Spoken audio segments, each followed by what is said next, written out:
Hello, everybody, and welcome to Wrestling Rundown. This is episode 6 of our second season. Tonight, we discuss Friday Night Smackdown, episode 701. So many numbers. I know, it's so hard for you to keep track, isn't it?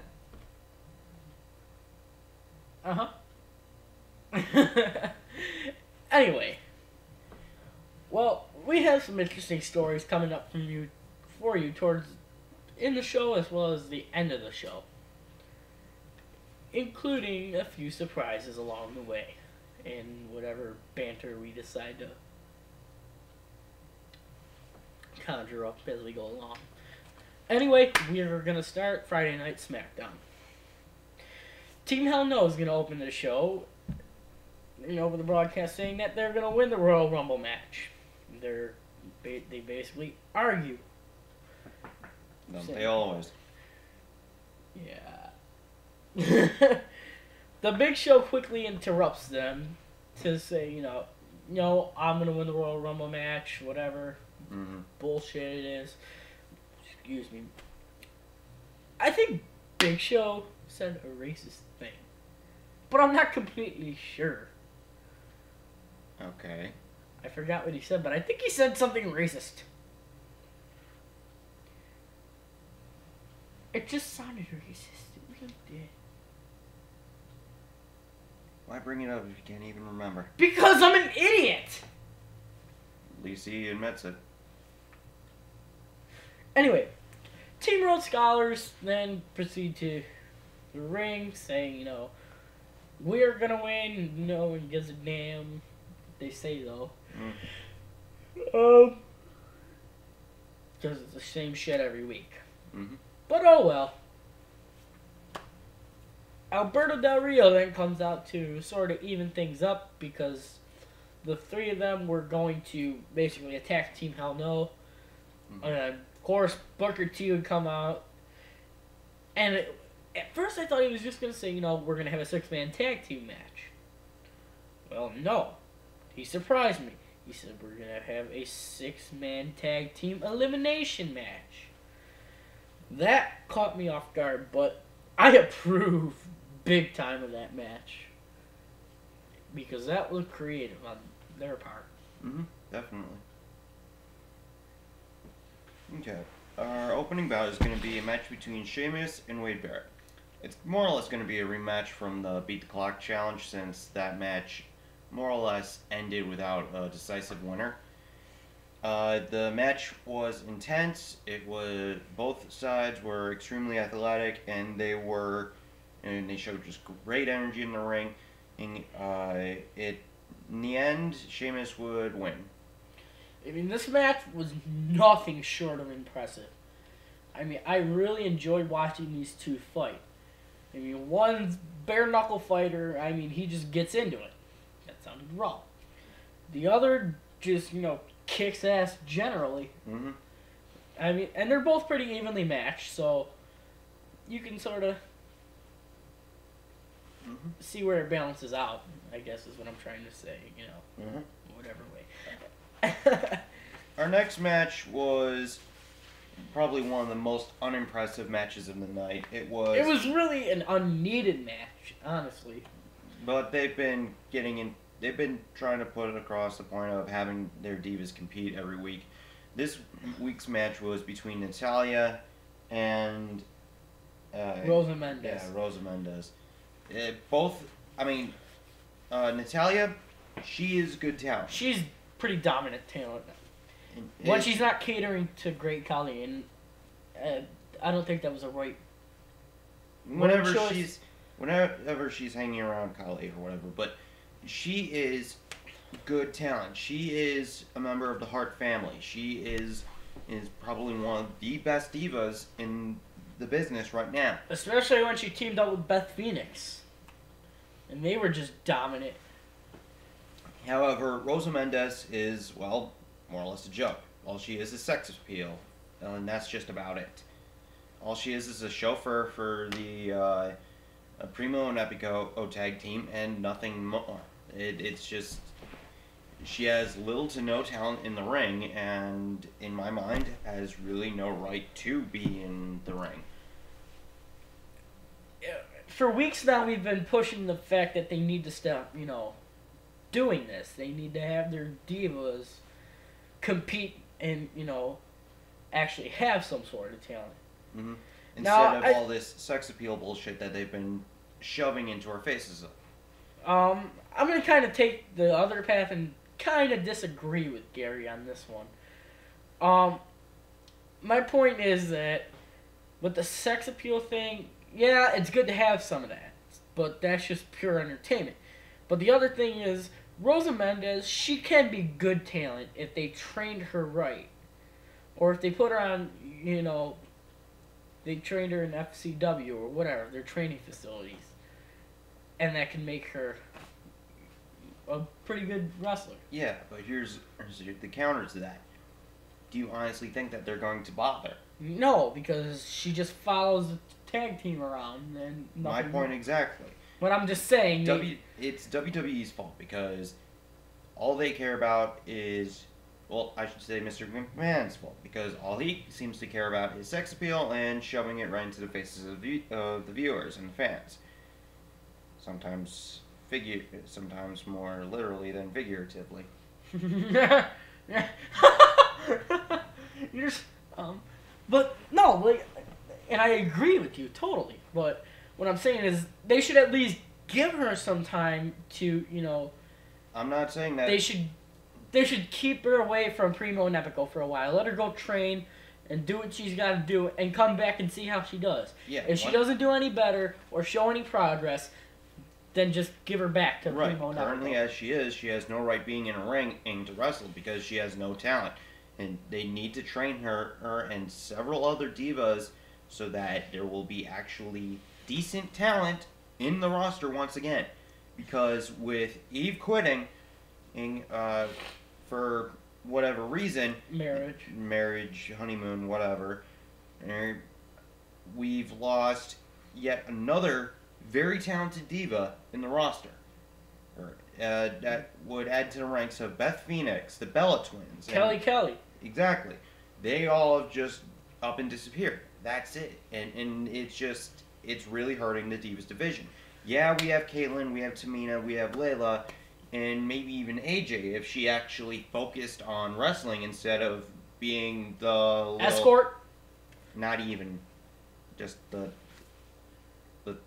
psycho bitch? The psycho bitch on the corner. I'm not going to say that name. Anyway.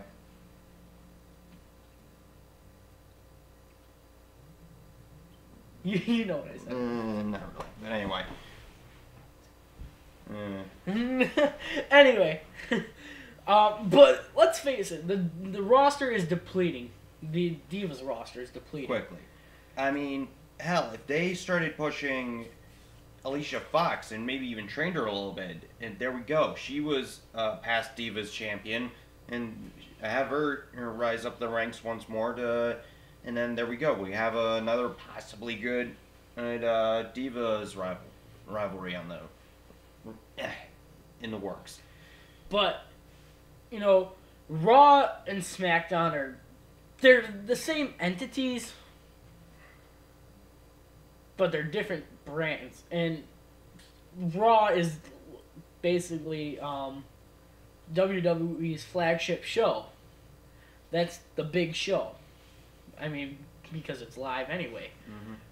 So, and SmackDown is just their go-to show where, these divas compete. They won't give them time on Raw where they can actually get, more exposure. Mm-hmm. Anyway, but... We're going to move on. Yeah. CM Punk is going to be in a segment where he actually calls out the Shield, which is surprising to me. Anyway, Punk does follow through and call them out. He basically tells them off. He's like, if you interfere in my match, you're going to have to take it up with me, trying to play the good guy card. Mm-hmm.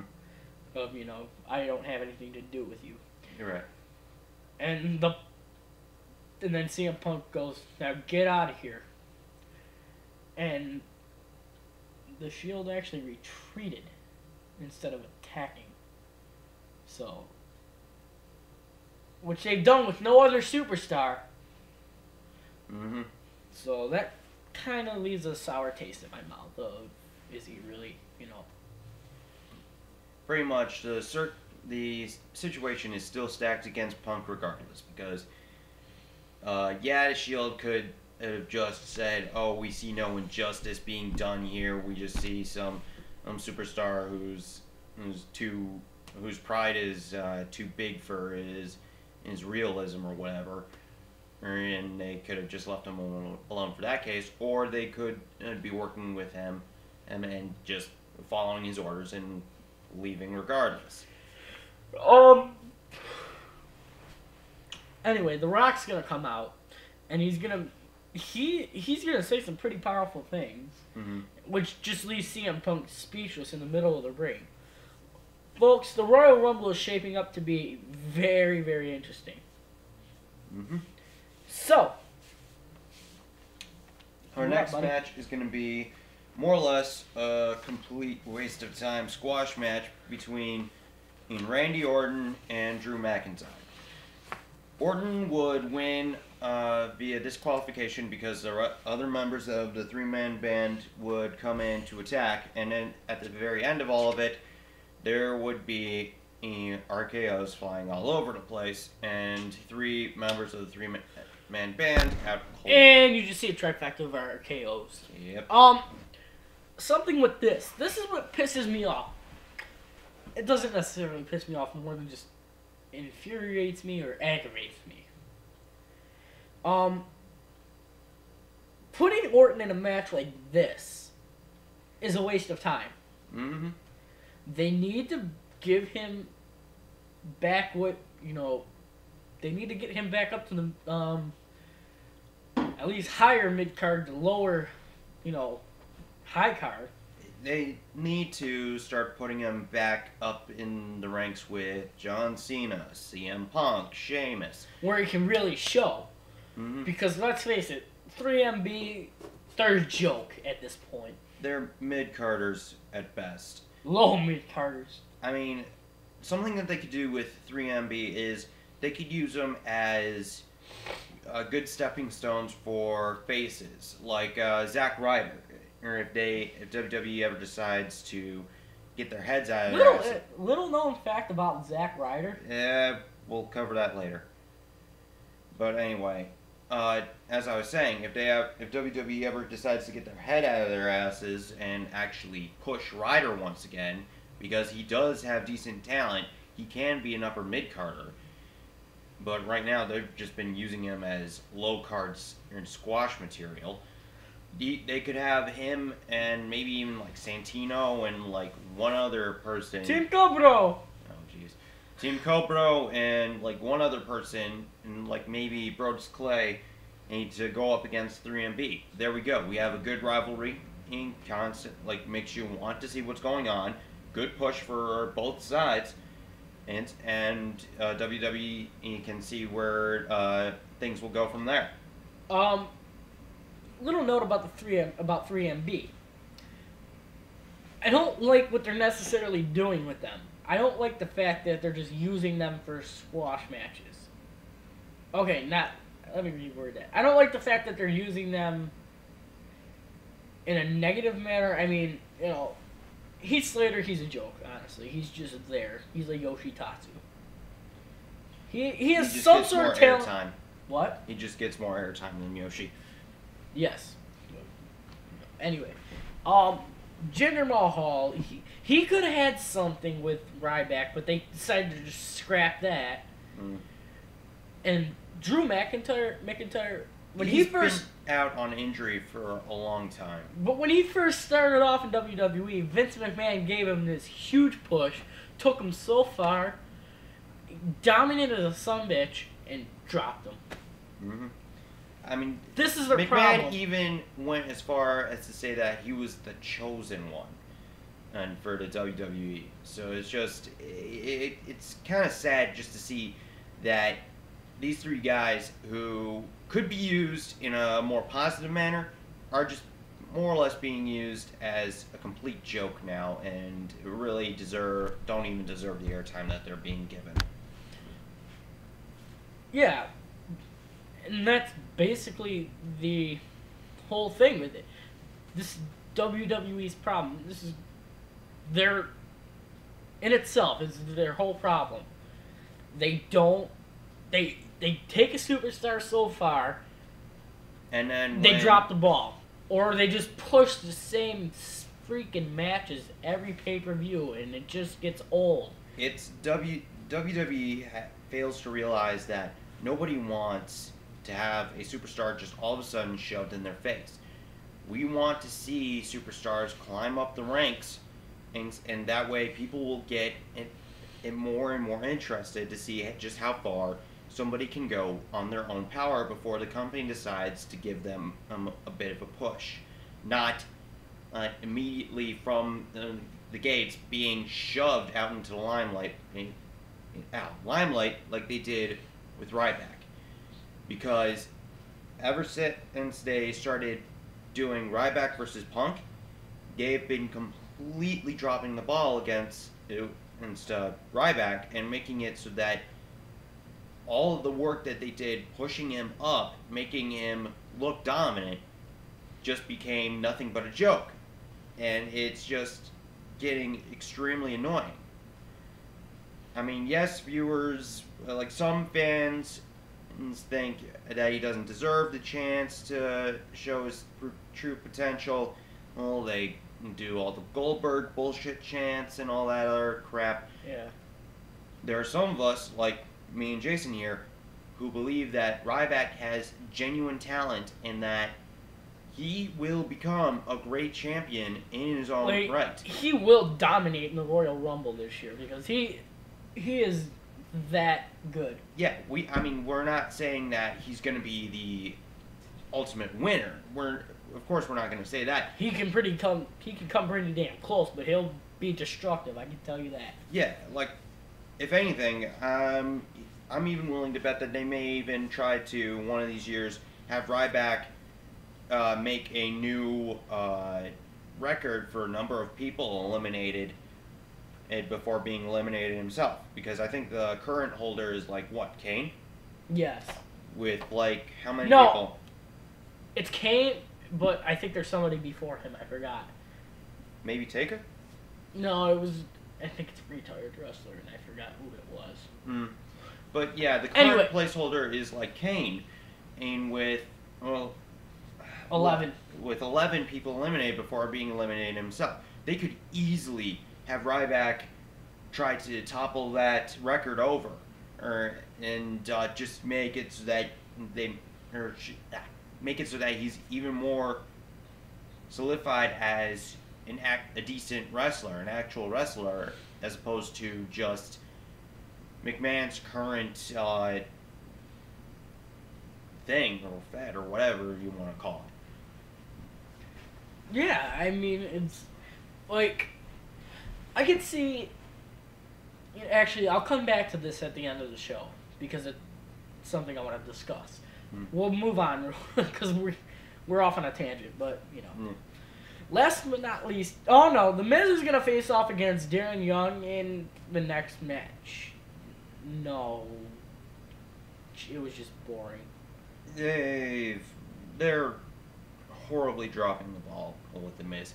I mean, they're doing a decent step forward by making it the pre-show, which I have issues about that as well. Antonio Cesaro against The Miz as the pre-show for the Royal Rumble. They are doing a step forward there. They should push a rivalry between the two men because it would be interesting to see. The former WWE champion versus is a powerful, charismatic United States champion. And it would be something that people would like to see, especially considering how The Miz has currently gone through his recent face change, and Antonio Cesaro has been obnoxiously bagging on the American people while saying, "Oh yeah, I'm all for America." Yeah, but anyway, we'll get to that in a later section of the show. Mm-hmm. Last but not least, we have our main event. The tag team elimination match featured the teams of Del Rio and Team Hell No versus Team Road Scholars and Big Show. Big Show. It was pretty good, but not as entertaining as I had expected. I would have expected. However, the pace would pick up by the end of the match, and they would actually, It would have been, and by the end of the match, it became high energy, high pace. You had to watch, and you couldn't take your eyes off it. Wasn't exactly had to watch. It was the high paced, good energy. Del Rio would win for his team. However, the Big Show then got retribution by trapping Del Rio under the announce table, and then he counted the 10 in English and Spanish. Now we get to a new section of our show. It is called "Can You See It?"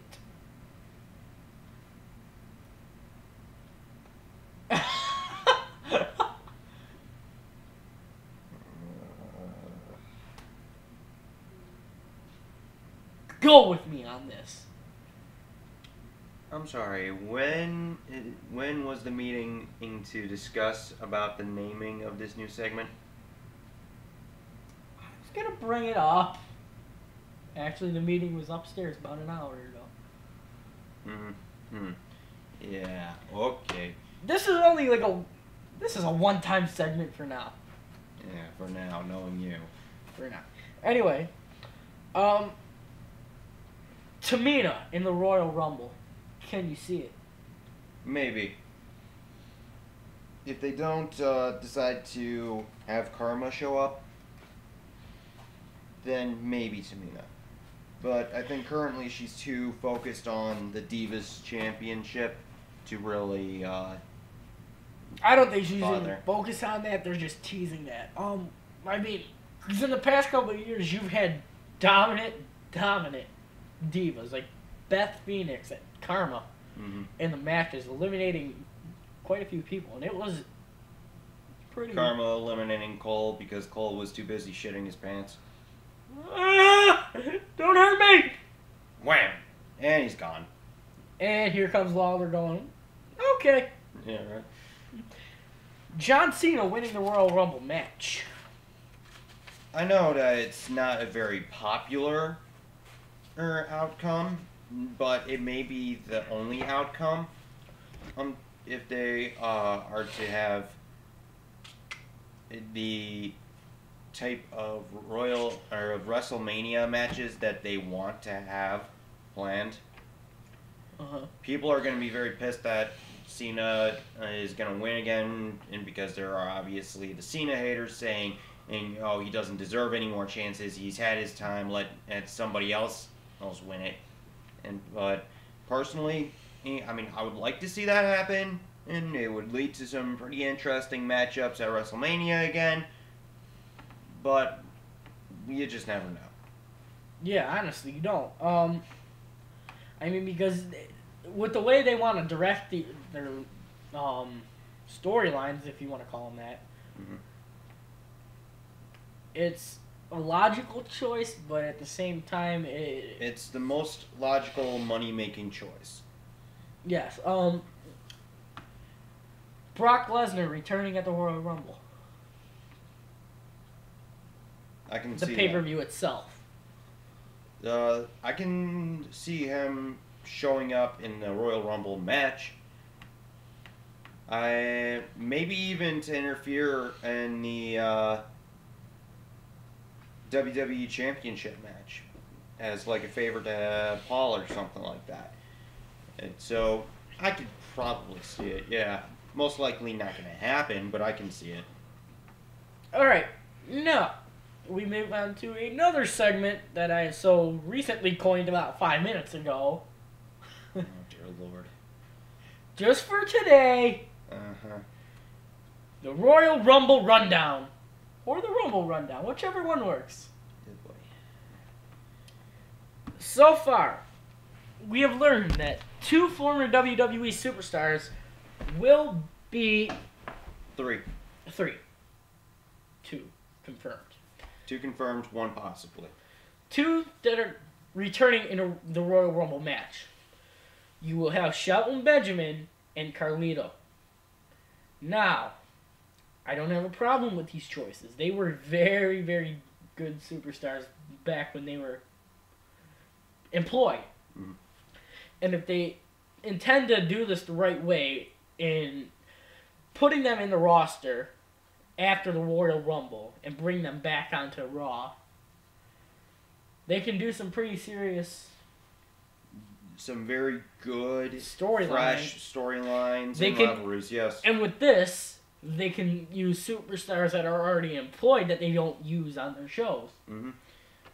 Now, there have been talks in the past about Carlito returning to WWE. So this is an excellent chance for him to go and do so. Now, the not yet confirmed entrant is going to be... John Morrison. Mm-hmm. We cannot confirm this. It's only speculation at this point. It will only be confirmed if there have been sightings of him in Arizona, where the Rumble's going to be held. I think it would bring a pretty interesting, spin on the Rumble. As it would definitely bring about an interesting crowd reaction because he never renewed his WWE contract because he wanted a break from the hectic schedule, and apparently he's also an actor. So that, and he also has his own freaking exercise videos. But yeah, pretty much if he does show up, it's going to be interesting. It's going to make the fans definitely react. And some of his old loyal fans are definitely going to go nuts about it. So, it's always interesting to see. Another superstar we could possibly see. Another 2 superstars we can possibly see. We can either see Mark Henry, because he's been out for a while, and he looks like he looks like he might be ready to come back. Yeah, what was it? Like a surgery on his back or something? I think. It was either that or some procedure on his leg. And he had said on Twitter that if he didn't feel 100% after the operation, that was going to be it for him. He wasn't going to return to the WWE. So if he does return, that's, once again, it's going to bring about a very interesting storyline, possibilities, good rivalries. Hell, if he comes back, have him come back as a face, and then there you go. You got a good mid-card rivalry with the Big Show. Yes, and I don't think they want to redo that one. They already did that with the Daniel Bryan too. It was Big Show, Daniel Bryan, and all that. It was just hell.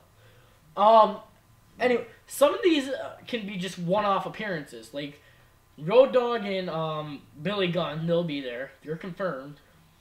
And another superstar we could possibly see making his return is Christian. Yeah, because he had arm surgery, and it's been a while since he's shown up. So, yeah, there's a very high possibility of him returning. You might see Tommy Dreamer as well.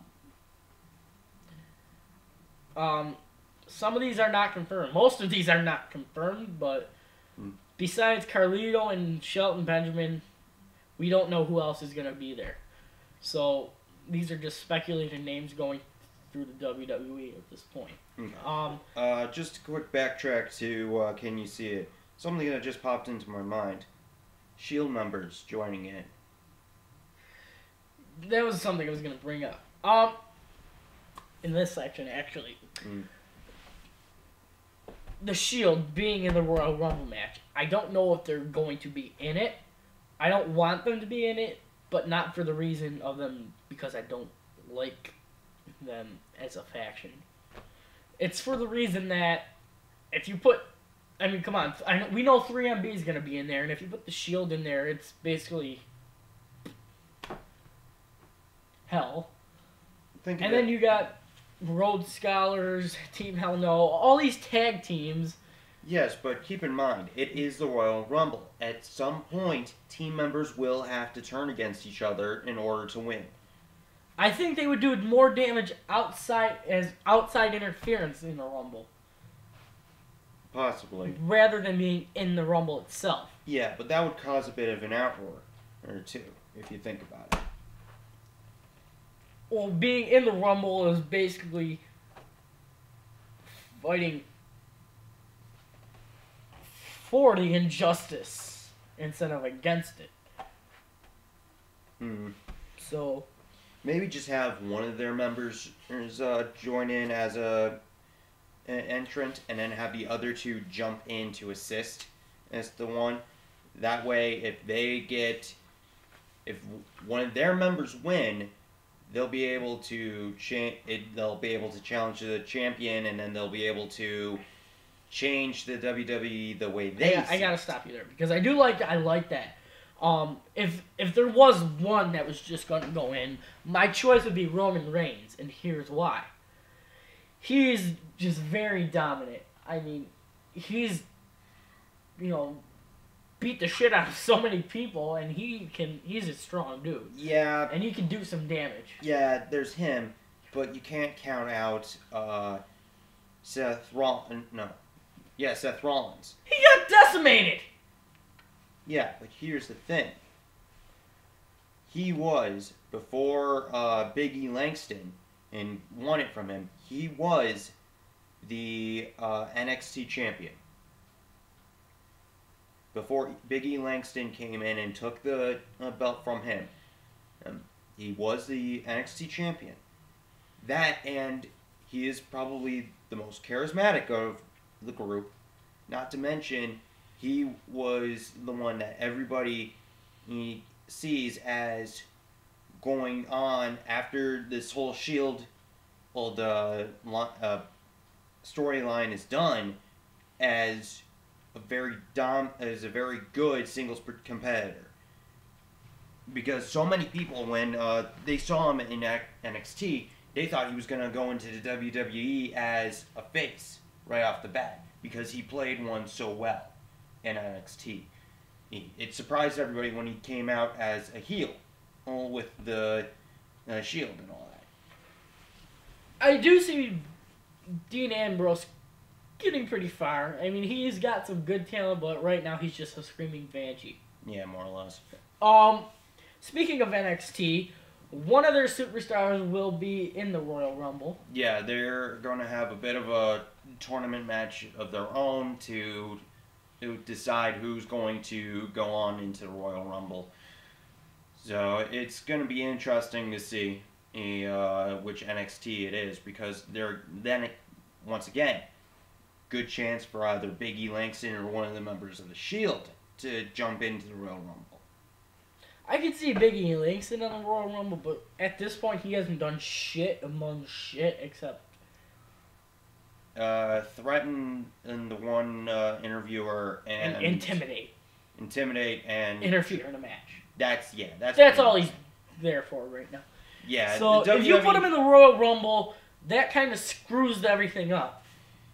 Not really, but it doesn't. WWE needs to start doing something with Langston, or else he's gonna lose. He's just gonna lose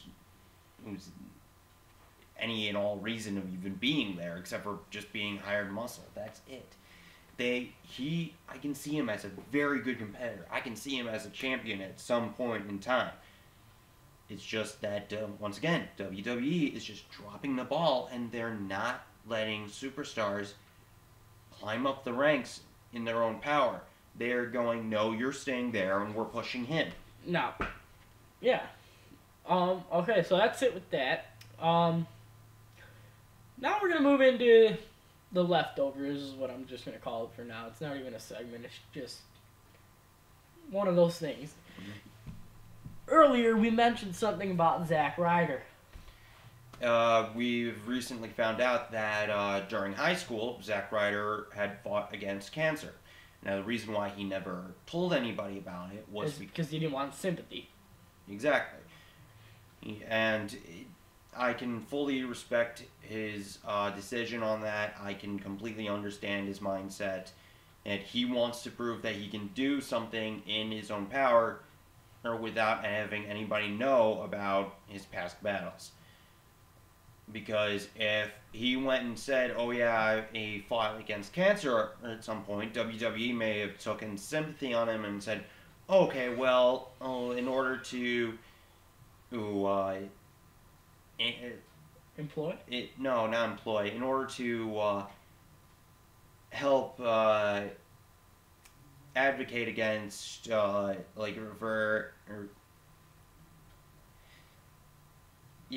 the breast cancer bullshit, or not bullshit. Oh my god, I can't. Not bullshit. It wasn't bullshit. No, it wasn't. It was not. It was not. I was just kind of speaking out of.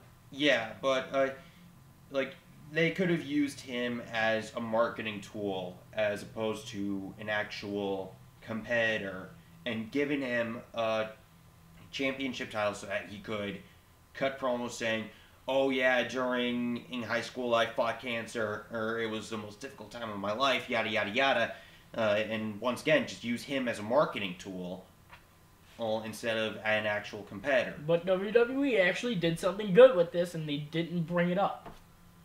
Exactly. And I can respect everything that the kid went through. I mean... Yeah, right. I completely agree with Ryder's point of mind in this case, because frankly, if I were him, I would much rather be noted for competing and winning a title under my own power than just having it be given to me just so I can just be used as a marketing tool for the company. Exactly. Moving on. You had mentioned something earlier about, I think, The Miz, you were going to say? Right. What they should have done instead of just wasting time and putting him in these crap matches. Yes, he had the one shit match against Epico or whatever, or just to show everybody that the figure 4 leg lock was now his signature move. It was now his signature submission move. Just like I was about to say the Sheamus. Just like Sheamus had adopted the Cloverleaf. Yeah. And that was incredibly surprising when he did that, because we all see him and we instantly think, oh, bro kick, he's just gonna completely knock their heads off. No, he's gonna inflict excruciating pain in a manner that actually suits him quite well. Oh yeah. But yeah, anyway. You were saying with The Miz, what they should have done is they should have had in matches with him against Cesaro or him against other noteworthy competitors to have Cesaro jump in and interfere. That would have made it a bit more interesting. That would have made it a solid rivalry that WWE could make money off of. But no. Bullshit! They make money off all their fucking... They could have made more money off of. That's what I'm saying. Now, another thing that I'm not too happy about. They're having that match, the United States... pre-show. As the pre-show. When they could have it as an excellent buffer between main matches during the pay-per-view itself. For the pre-show, they could have had the NXT match to see who was gonna go on into the Royal Rumble. That would have been an excellent pre-show. That would have let the United States Championship match be an excellent addition. Or they could have pulled this one.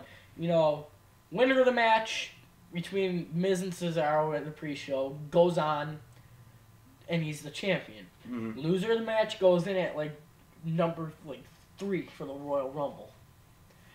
Excellent story, or exactly. excellent working condition, and it's just WWE is just, they are really dropping the ball, because with their match lineups, it's getting sad. It's really starting to This is one of their us. bigger pay-per-views of the year. And it boggles my mind as to why they would not have all title matches in the roster for the one of the biggest pay-per-views of the year. instead of just throwing it off and saying, "Oh, it's not important. Let's just have it as the pre-show." Exactly. Another thing I want to bring up is this pre-show bullshit. I completely agree with the idea of a pre-show. I don't think it should feature a championship match that we don't get to see.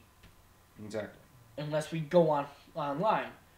Usually when you see a championship match at a pay-per-view, you have to freaking pay to see the pay-per-view. Unless you're at Quaker Steak, but, different story. I mean, and another thing is, we go to Quaker Steak. Like, he has the WWE app. Yet we're still unable to see the pre-show. And it pisses us off. Because sometimes there are pre-show matches that we want to see. Like, for a perfect example, I would love to see this pre-show. Oh, and I'll see if I can access it through the WWE app. I can't guarantee it. Right. But, they need to reserve championship matches for the pay-per-view itself and give, some of the lesser used superstars a chance to actually shine in the pre-show. See if the fans like the outcome of those matches, so that those superstars can go on and actually become something. Because let's face it, me and him might not even be him and I and some other people might not even be able to see the pre-shows, but a lot of fans around the world watch them and enjoy them. Mm-hmm. But when you're talking championship matches, you think pay-per-view. Exactly. And you think, it's like serious. It's like, seriously, WWE, get your heads out of your asses and actually start seeing what the fans want for once, because this is beginning to become annoying, and this is one of the reasons why WWE is losing their fan base, because they are doing shit like this that just get the fans too annoyed and pissed off to care about the show anymore. Mm-hmm. I wish they would really watch the show, WWE, but they probably never will. Anyway. No. They probably would never watch it unless if we managed to somehow get enough publicity out. Touche. We'll work on that. Yeah, we're gonna work on that. Yes! Watch for our sign in Raw. In March. Another thing I want to bring up.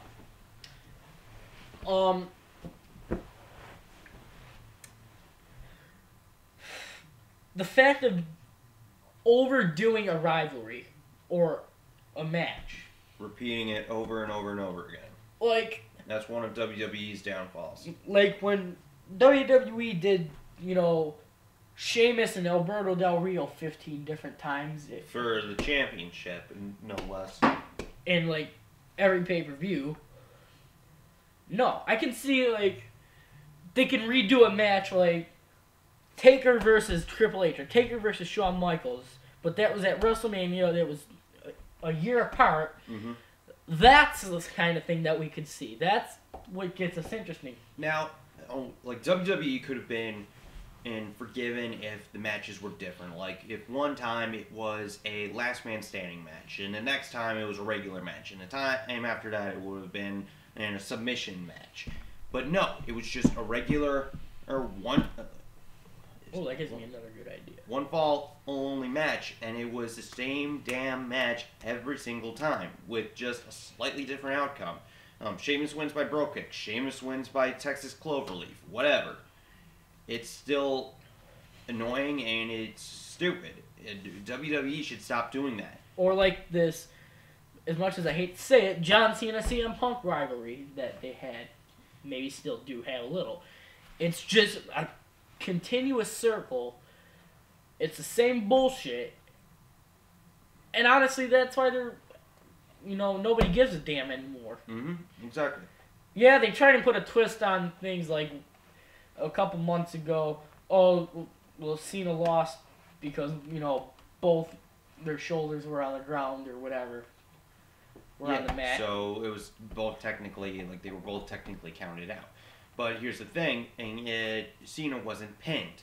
And so they can't really necessarily say that he lost. It's just he was is a bit sloppy about his pin. But we're not gonna sit here and argue about who won or whatever the fuck it was. We're over that. We're just telling you, you know, the bare fact is, you know, you need to put some energy back into, put some good things back into your rivalries. I don't care if you overdo them, maybe 1, 2, 3 times at the most is the most you need to do. After that, it stales out and you're done. I mean, what happened to all the great storylines and rivalries of way back when, where we had like DX constantly messing with the McMahons and having great matches come out as a result of the McMahon's fury? I mean, seriously, that wasn't all that long ago either. Attitude Era. Exactly. 2 keywords. Attitude Era. We want the type of storylines that we had back in Attitude Era, and we want them here and now. Oh. But they're just having way too much trouble adopting those styles and going back to it and saying fuck the PG rating. Exactly. Which they're still trying to keep. That's another thing. The PG rating is limiting them so badly. I mean, like blowing up the fucking limo, Mr. McMahon's limo. You don't see that shit no more. Exactly. And although they had issues about that because people actually thought that McMahon had died from that, so they had to go on air, apologize for the mass hysteria caused from that. Or like pulling the suspension right out from underneath McMahon's limo. Yeah, that was funny. Yeah, that was a very interesting little setup. The point is, you can be funny, but you have to make something of it. With their PG rating, and they're going, oh, think about the kids. Here's the thing. It's not the kids' fault for watching. It's the parents for not watching after the kids. If the kids see it, then it's the parents' fault for letting them watch whatever the hell they want, especially this late at night. The PG rating was how they were to combat that. But now they really need to get rid of the PG rating, start maybe enforcing it as PG-13 or something like that. PG-13 or TV-17, whatever. I've been watching wrestling since I was at least 7 or 8, and I've never, even to this day, I've never taken it seriously to the point of, this is bullshit. Yeah, some of these things are bullshit, but it's just more or less. I mean, don't get us wrong. We're not saying we want things like Edge's and Lita's live sex scenes or whatever, or from way back in Attitude Era. We don't want shit like that. We actually want the good storylines. We want the superstars saying what's on their minds, even if it involves them swearing every once in a while. Of course, we don't want swears every other word. That's just ridiculous, and everybody gets sick of it. Obnoxious and exactly. Yeah, I mean, come on. We're not in high school anymore, people. There's no need to string in the F word every other damn word you want when you want to say something that you think is important that everybody needs to hear. Yeah, exactly. Hearing stuff like that just gets you annoyed and makes you just disrespectful. It's disrespectful, honestly. Exactly. We just do it because we're just, being us, and we just swear because we're kids, teenagers, whatever the hell they may be. Whatever the hell you are. Thanks. I'm technically a young adult. Anyway. Thank you, Gary. But, I've never taken it seriously. Yeah. And now I look at it from storyline point of view of what could they do better. And, I mean, frankly, kids at the PG age range, they won't understand storylines. They just understand violence. That's it. If you want to protect the kids from violence, don't let them watch wrestling, because that's more or less what it is. It's violence. Record the show if you can, and then watch it at a later time where the kids aren't going to be surrounded by it. Exactly. Or lock your own self in your room and watch it. Exactly. And I mean, language is also another thing that they can understand. But like we said, it isn't storylines that they understand all that much. It's the fact that and they want to limit the violence, limit the profanities, all that other crap that people will actually want to see. They're limiting the stuff that would make them money as opposed to what would make people walk away in disgust from. I mean, come on, let's face it, people. There are kids nowadays, 7, 8, 9 years old, freaking bursting out every cuss word you can think of. Yeah, They've got exactly. freaking cell phones. It's at this point, kids are way too modernized for it to really affect them anymore. And yeah, if you're a family who wants to raise your kids right, good for you, but should you really be letting them watch wrestling if you want to raise them right? I mean, yeah, watching it with the family and saying, okay, kids, make sure, like, follow this guy's example, or do things that are right, and only fight when you need to, and shit like that. And just use it as exemplatory items as opposed to, oh yeah, kick his ass as we want blood, all that other crap. Exactly, and it's just, stupid is what it is. Exactly. I mean, you can go so far, and then it all gets out of control, and you can't stop it. I wanted to talk about something else, but I almost forgot. You said something that I was like, oh, that's a good point to bring up, but I don't remember what it was. It was varying matches. His last man standing, regular submission. Oh, yes, that's what it was. Thank you. Matches. They should start bringing back matches. Match stipulations. We're not saying we want things like Inferno matches again. People can get freaking killed because of those. Maybe something along the lines of a buried alive match, but that's Undertaker style. Kind of like an Iron Man match, or... And no, guys, not that kind of Iron Man. We don't dress up as Iron Man and just... I mean, they rarely use last man standing matches. And I quit. First Blood. And I quit. Well, no. First Blood, the ratings the PG rating would prevent that from happening. That's what I'm saying. But, I quit matches. Make them like regular, no disqualification matches, only without pins and submissions. Just make it so that guy he screams out, I quit. Or every few pay-per-views or so, bring an I quit match back. I mean, when was the last time you seen... The last time we saw, like, an ambulance match was, Cena and Kane, right? Yeah, when it was the Rise Above Hate storyline going on. And another match, like a casket match that Undertaker, but that's suited for him, and he's never around anymore. Just, basic older gauntlet matches you barely see anymore, even though those aren't important matches, but they can do damage. I mean, think about it, and have Ryback be in a gauntlet match. See, there's another perfectly logical storyline that you can have it almost set up like the Elimination Chamber ring, and just have it so that two superstars are in the center, or as soon as one of the superstars have been eliminated, one of the chambers opens, and then the next guy rushes in, and then there you go. You got another a good match. King of the Ring match. I mean, that would be interesting. There's so many things they can do. Yeah. But they refuse to do them. Mm-hmm. Because they think that, it's old ideas, nobody wants to see that.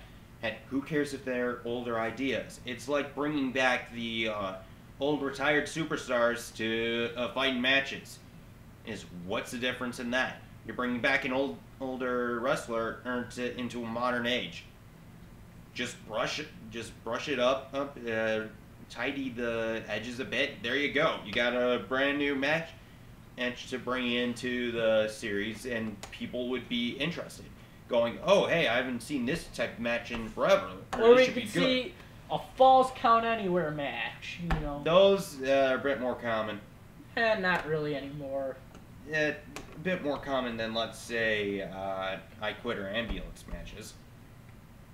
Or we're making a match where, you know, there's no countouts, but there's pins. Or there's no pins, but there's countouts. Or whatever the hell it may be.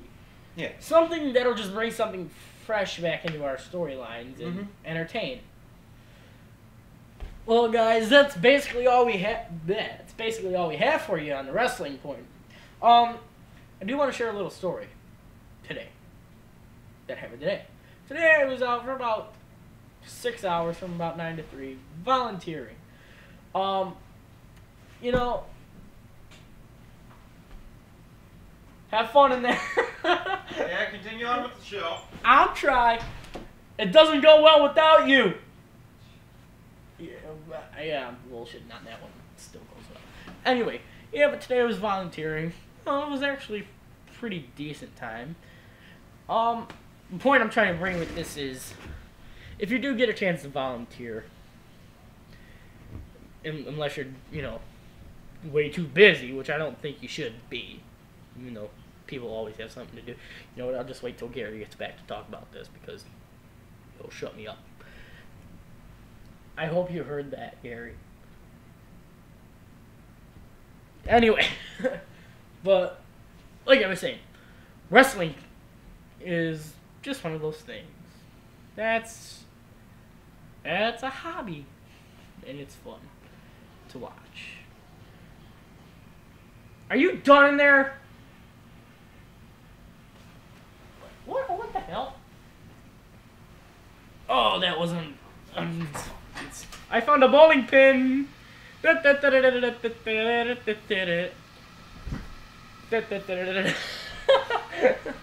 Anyway, volunteering. My point with that is, you know, it's actually pretty fun.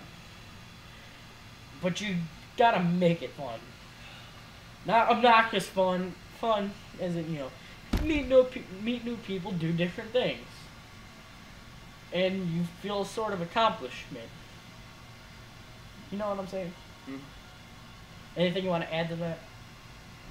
Not really. I mean, guys, go out and volunteer. I mean, yeah, some of you might need to do it for school, and you're just doing it to do it. And get it over with. But some people like to volunteer and just do it because they want to give back. Mm-hmm. And giving back is really the most important thing you can do. For those of you that live in Buffalo, New York, go up to the City Mission thrift shop, or Buffalo City Mission itself, or Cornerstone, part of the City Mission, all three intertwined. Go there and volunteer. They need volunteers. They love volunteers, and it's a great cause, guys. Other than that, that's about it. That's our show today. If you did like this show, I know we ran over a little bit, but we were actually, it was more informational today, actually. Hour-long shows is what we usually aim for, anyway. Yeah, I mean, but it's a Smackdown show. We usually take about 20 minutes. Mm. But today we actually, you know. We had a bit of information. It's a night right before a pay-per-view, so. That we didn't banter as much. We actually provided you with quality entertainment. If you did like the show, please give it a thumbs up down below. There's my thumb. Finger. I'm losing my mind. Down. Here, allow me to knock some sense into you. Not the pin! Not. Ow! Anyway. Gary. Can you stop? Subscribe up there. Or down there, wherever the No, subscribe up there. Subscribe up there. But if you want to find Facebook, it'll be here. Twitter here. Instagram here. I always miss aim on that last one. Anyway, guys, thank you for watching. If you did